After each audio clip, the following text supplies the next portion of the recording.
Today we're going to be focusing on a few sections of Scott County. Helenwood, being one of them, is an unincorporated community within Scott County, Tennessee. The 2010 census that was taken showed a population of 865. Helenwood was platted in 1859 under the name of Homestead and was settled as a coal mining community. The origin of its current name is unknown. Before getting into all this, though, let's rewind a little bit further. In late 1849, Scott County was established and formed from other counties in Tennessee. These counties' portions were from Fentress, Morgan, Anderson, and Campbell counties. Scott County has 348,160 acres of land. Scott County was named in honor of General Winfield Scott, a veteran of the War of 1812 and the commander of the U.S. troops of Veracruz, Cerro Gordo, and Molino del Rey in the Mexican War. He also served in the Cumberland Plateau in the western foothills of the Appalachian Mountains in the Big South Fork River Gorge. Early settlers were attracted by its mild climate and abundant rainfall, which made them want to stay. The permanent settler, according to records, was Michael Lowe, who brought his family from North Carolina and settled on the Smoky Creek in late 1776. Not long after, more Lowes, Hembrys, Massengills, McGees, and the Llewellyn joined these settlers. Scott County had many interesting events since it was established in 1849. By 1850, Scott County already had a population of 1,905 people. In 1851, the first courthouse was built in Huntsville. Huntsville was chosen as the site for the county seat. In 1859, the homestead, also known as Helenwood Settlement, was established. Skipping through the years onto 1870, Scott County's population had increased to 4,504 people. Later on, the population increased to 6,021. In 1881, the Crook Coal and Mining Company was formed and later changed to Glen Mary and nearby Coal Hill. This town was the largest community in Scott County during its time. Moonshining was also not uncommon in Scott County. The term moonshining originated because bootleggers would make their liquor at night by the light of the moon. The U.S. government estimated that there were 2,000 stills being operated in Virginia, the Carolinas, Georgia, and Tennessee in the late 1800s. Their average production was 15 gallons a day. Assuming they operated 20 days a month and 4 months a year, federal agents conclude the moonshiners deprived the federal government of $2,500,000 a year by selling illegal untaxed liquor. Scott County also had a bottling company for soft drinks that was established in Oneida. Coca-Cola and Nahi were bottled there at one time. In 1902, the Southern Clay Manufacturing Company started a brickyard in Robbins. This company sold bricks to all parts of the United States to build streets and homes.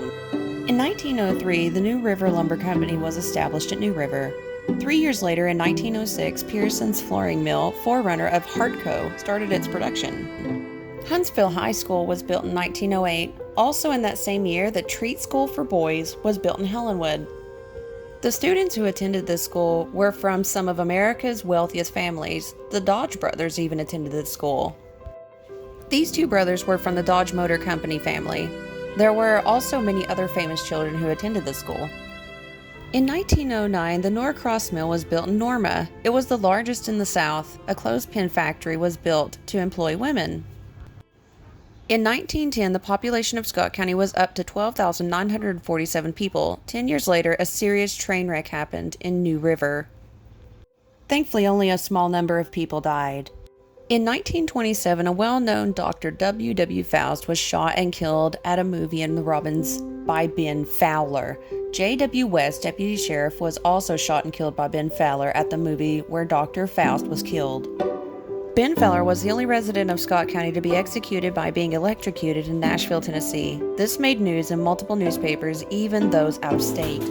In 1935, a huge explosion destroyed most of Helenwood when a house caught fire and spread to the Masonic Hall where the dynamite was being kept. 7 years later, in 1942, Oneida High School burned. 3 years after this, in 1945, Oneida Elementary School burned as well. In 1946, Tennessee Highway 52 and 63 were paved for the first time. Also in the same year, the stone courthouse in Huntsville burned. 1 year later, in 1947, Scott County built a brick courthouse in Huntsville to replace the one that had perished. In 1998, another huge snowfall came to Scott County in February and was said to be the most severe winter storm in the county's history. It caused about $5 million in damage and about 444 people were without power a week later. In this day and age, the question of the present and future of American hardwoods is becoming more of a matter of concern. This was a concern around 1900 when a West Virginia company known as the New River Coal and Coke Company purchased what was known as the Birdlands. This was a vast boundary of virgin timber located in the New River Valley just above Norma and extending some distance on each side of the river. The boundary contained walnut, cherry, oak, chestnut, beech, poplar, ash, hickory, basswood, elm, sycamore, and buckeye. Some of the timber was 5 feet in diameter. January 27, 1905, previous to the purchase of stumpage of the Birdlands by the New River Lumber Company, General Manager Frank G. Norcross, a woodsman of long experience in that region, with the aid of William Mumford, a cruiser and timber estimator of long experience, made a report of careful examination of the timber. They found that the greater part of the virgin growth and of high quality. Mr. Norcross and Mr. Mumford estimated the timber standing in the Birdlands to be 485,300,006 feet. It was evident at the time that a railroad would be necessary for the proper development of the property. In 1905, the Tennessee Railway purchased the Paint Rock Coal and Coke Railroad, which ran from Oneida to Stanley Junction and extended into Norma in 1906. The New River Company's mill was a model in arrangement and equipment. It was capable of manufacturing 125,000 feet of lumber per day. Some of this lumber was 36 inches to 48 inches wide and 20 feet long. Norcross engineered the construction of the mill. The plant was powered by one giant steam engine. It had a drive wheel of 20 feet in diameter, and the drive belt was made of leather, 54 inches wide. It took 110 steer hides to make this belt. All of the lumber were handled on live rollers, not by manpower. The lumber left the band saws on the tram cars and traveled by gravity to any part of the lumber yard.